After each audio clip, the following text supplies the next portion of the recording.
to see how nowadays we're in a time where there's so much hate towards the Republican Party.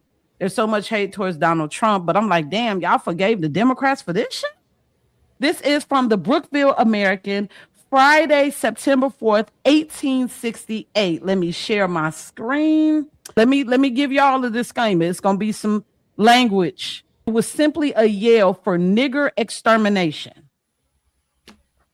Other speakers, from Voorhees down to Dittermore, have taken up the strain and rung all the changes on the old theme of democratic hatred of the nigger. Torchlight processions have been radiant with mottos illustrative of democratic fear of Negro equality. So they were scared that there was going to be any type of equality amongst the Negro race. Mind you, around this time, Negroes were voting Republican in record numbers.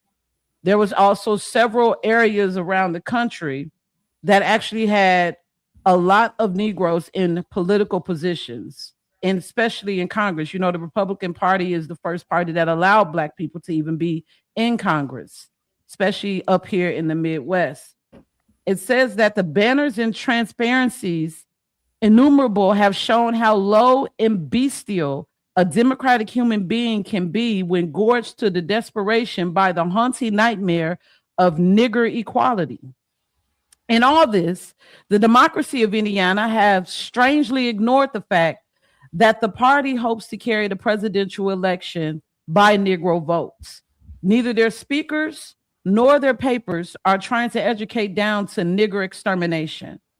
Their friends in the rebel states, which is down south, are most assiduously courting the Negro vote, and that their leaders in that section, the men who were more prominent in the New York Convention, are busily engaged in organizing colored conservative clubs. So they were already planning on figuring out a way of kind of, switching over to conservative values in order to get the Negro vote.